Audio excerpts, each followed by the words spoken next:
सद्गुरू श्री ब्रह्मचैतन्य महाराज गोंदवलेकर यांचं प्रवचन 19 मार्च. प्रपंचात परस्परांशी प्रेमभाव कसा वाढेल? निसर्गतःच प्रेम हे प्रत्येक व्यक्तीत आणि प्राणीमात्रात असते.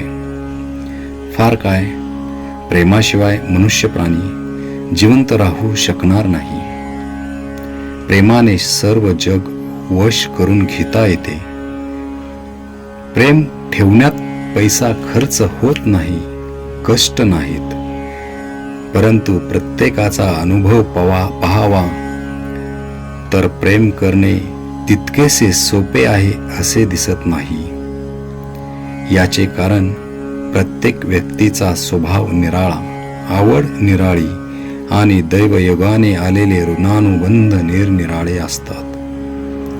आपल्या विचाराचे लोक असतील त्यांच्यावर स्वाभाविकच प्रेम जडते. विरुद्ध असतील त्यांच्याबद्दल प्रेम वाटत नाही. किंबहुना द्वेषही उत्पन्न होतो. द्वेष उत्पन्न का होतो? तर आपला आणि दुसऱ्याचा विचार आणि आवड जमत नाही म्हणून. परंतु थोडा विचार केला तर असे दिसते की आपण ज्या कारणामुळे दुसऱ्याचा द्वेष करतो तेच कारण दुसऱ्याने आपला द्वेष करायला पुरेसे होते. उदाहरणार्थ, एखादी गोष्ट आपल्याला न आवडली आणि तीच दुसऱ्याला आवडली, तर मला न आवडलेली गोष्ट दुसऱ्याला आवडल्यामुळे दुसऱ्याचा द्वेष करायला मला तेवढे कारण पुरेसे होते. मग त्याच न्यायाने त्याला न आवडलेली गोष्ट मला आवडते, हेच कारण त्याने माझा द्वेष करायला पुरेसे नाही का? व्यक्ती तितक्या प्रकृती अशी म्हण आहे.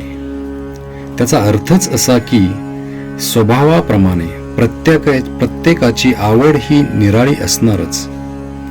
म्हणून द्वेषबुद्धी नाहीशी करण्याकरिता प्रत्येकाच्या स्वभावाला थोडी सवलत ठेवणे जरूर आहे. आणि प्रेम जडण्याकरिता सर्वांना आवडणारी जी गोष्ट असेल तिकडे लक्ष देणे जरूर आहे. प्रेम करण्याचा धडा गिरवताना सुरुवात आपल्या घरापासून करावी. घरातली माणसे, नंतर शेजारी आणि त्यानंतर आजूबाजूला आपलेपणाची भावना आपल्या कृतीने वाढवावी. म्हणजे क्रमाक्रमाने प्रेमाची वाढ होऊन सर्व वातावरण प्रेममय होऊन जाईल. सर्वांशी निष्कपट प्रेमाने वागावे. आपल्या बोलण्यामध्ये नव्हे, पाहण्यामध्ये सुद्धा प्रेम असावे. आपले बोलणे अगदी गोड असावे. आपल्या अंगी सहजता यावी. घरामध्ये अमुक एक गोष्ट कराच किंवा नकाच करू असे हट्टाने न म्हणता आपण राहावे. जसे घडेल तसे घडू द्यावे.